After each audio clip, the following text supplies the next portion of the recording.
Alright, today we're going to get started on the front, which involves 2-inch lowering spindles, so it moves it from here to here, and then 3-inch drop springs, and a shock to go with it.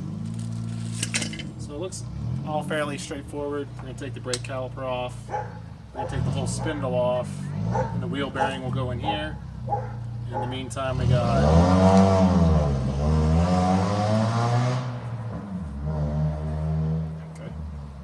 a tie rod and upper and lower ball joints. That's about it. Let's get started.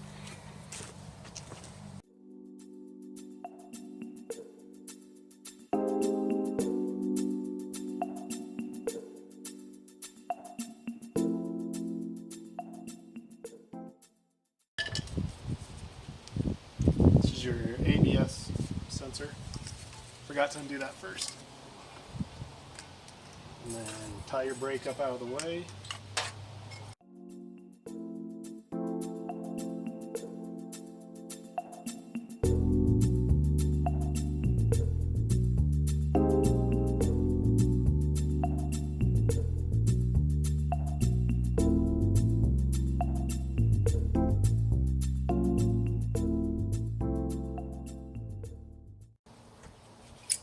So as you'll notice going through this, there's about a different size bolt for every single thing. These lower control arm back bolts, the nut is a 24, the head is an 18. There's a 10 millimeter here, there's a 15 on top of the strut. The lower ones are 13s. The sway bar bolt is a 14. The wheel bearings are 15s, and I think the tie rod here and the upper are 21s, and then the lower is a 24. So make sure you have your whole toolbox ready.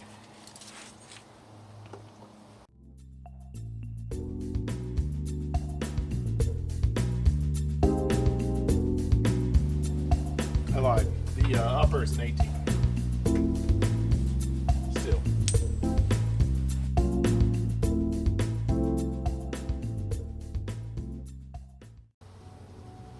I watched a couple of videos online where they take those lower control arm bolts out, the jack under here, and lower the jack down to release the spring. I think I gotta undo the sway bar end link first, but I want to get the shock done first. But it's getting hard to do.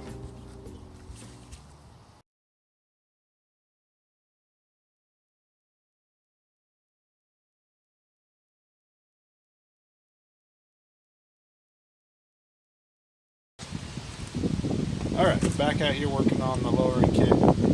Yesterday, I was just about to cut the,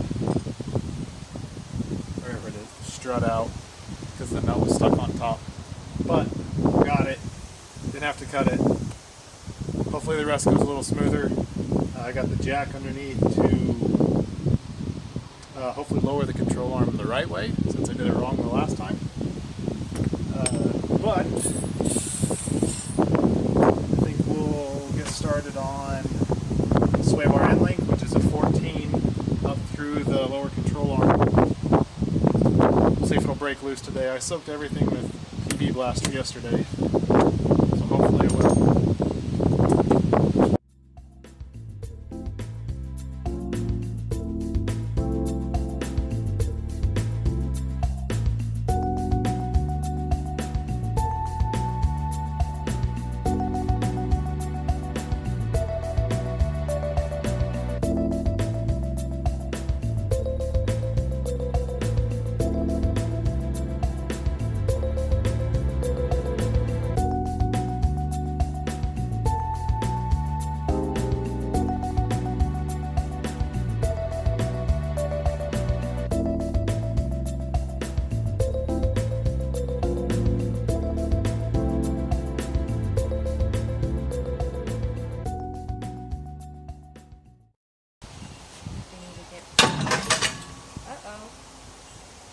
on stands?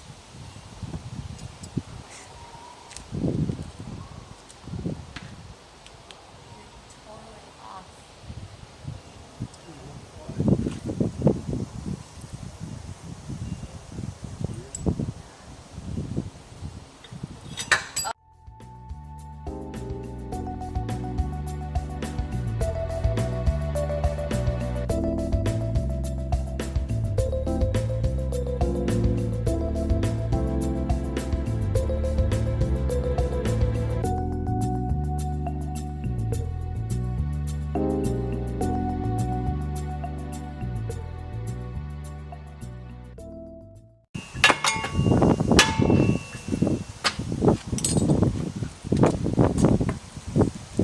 Alright, quick status update.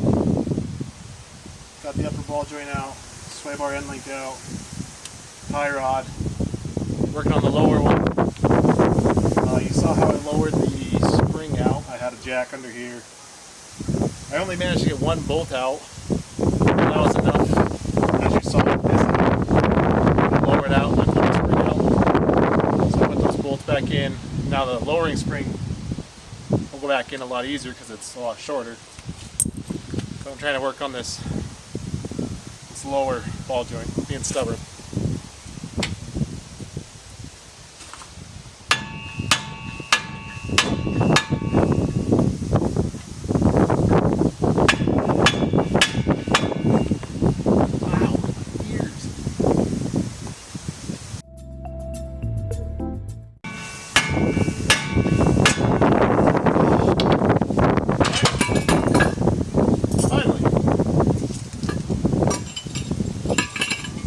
Now that that's off, 3 15mm bolts will loosen the wheel bearing up.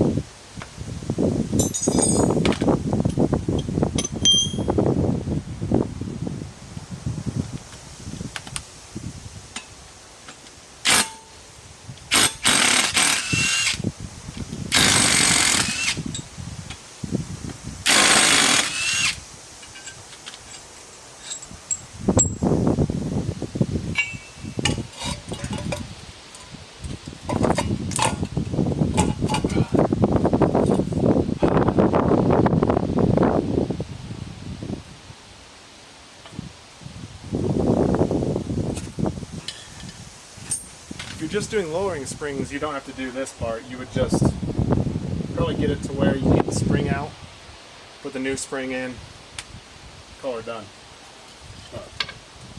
We're going for maximum low here.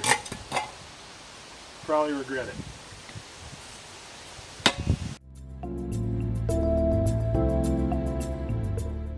I wonder if I can hit it on that edge though to get it started. Hopefully there's not a lot of wind.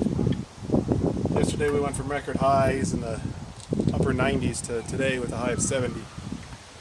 Because of the wind, blew in a cold front.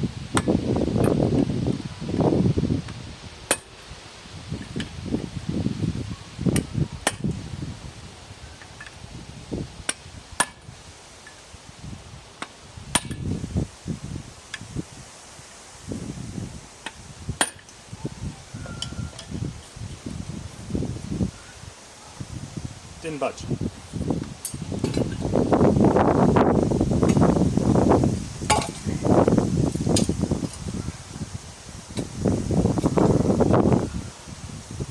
don't think I have a socket that big.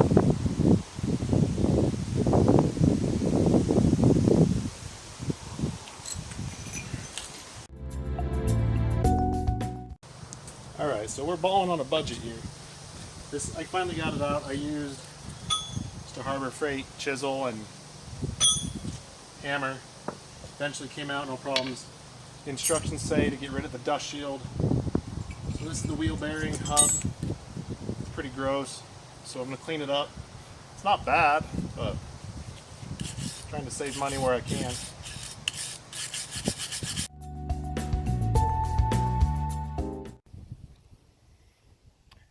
Alright, so the difference between the drop spindles, as you can see, it actually lowers the ball joint 2 inches on the bottom. I was thinking to move this whole thing 2 inches, but it's just the ball joint, it looks like. And the difference between the coils appears to be about, what is that, 2 coil. These are more tightly wound, but I've seen lots of people just cut coils and be fine. Since these aren't progressive, see how they're all the same length apart. Or on other coils they get tighter near the top or the bottom. So, your choice. You can buy actual springs, or you can just cut off about 2.5 to get a 3-inch drop out of these, and then a 2-inch drop out of the spindles will get you 5 on the front. So that is that. We'll start putting it all back in. I will do the spring first, I think. At least get it set in there. Yeah, you got to, because then you gotta do the spring first, because then you have to button up the upper and lower ball joints, which will lock the spring in where it's at.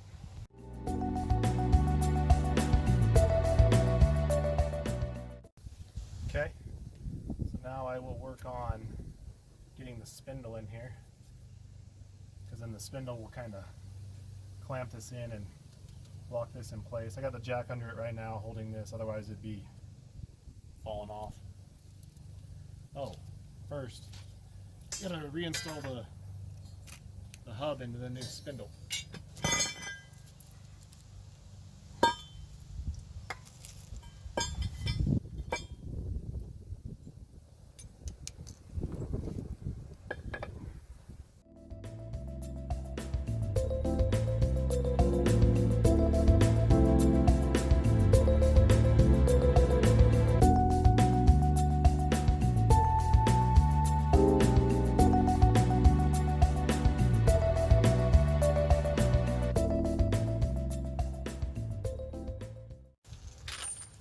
Try to get the jack under this.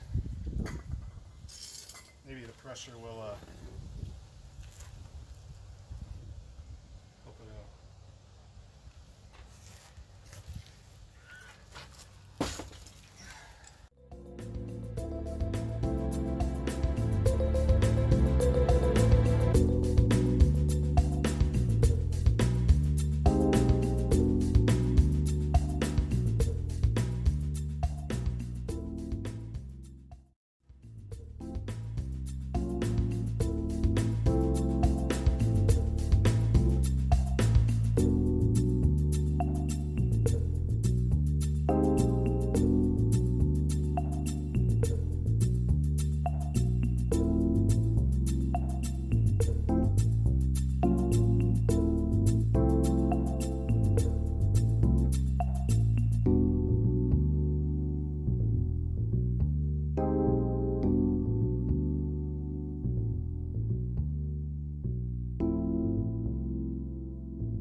Alright. Hopefully you're still recording. Perfect. Alright, so got it all buttoned up. The only thing I got left to do is tighten these back here, which is a 24 on this side, 18 on that side, and then wheels and tires on. So, well, this is weird. I couldn't figure this out. This is supposed to be clipped right here, but it's not working. So. Alright, I got it all finished up. This is how I have my truck set up. Sorry about the wind. But it's a 5-inch drop in the front, and I went with a 7 in the rear. I know in my video of doing the rear, I did the low or uppermost shackle bolt. But so if you see it right here, I moved it down one, so there's room to, I can't really show you. Right there. Anyway, I went down one, or up, down one, because it seemed to me like the rear was sitting lower than the front, and I did not want that. And yes, getting a roll pan. So I changed it, I moved it, and so now it sits, I think, pretty level. I like the way it looks. I need a spacer for the rear. The fronts are okay. And I think it's done. But hopefully the video can help you out, make a decision if you want to do it yourself. The truck is super low now. If you look right here, you can see kind of how low the gas tank is. A little sketchy, but worth it. And the front, it looks lower than it is because it's on the grass, but that's the front. I mean, it's awesome to me. I like it. So that should wrap up the video. Hopefully you guys, like I said, can take some benefit from it. If the video helped you out, feel free to like and subscribe. I'm almost to 1,000 subscribers. I think when I hit 1,000, I will buy the turbo for this thing, and we'll get started on that part of the build. But as for now, that's it. Thanks for watching.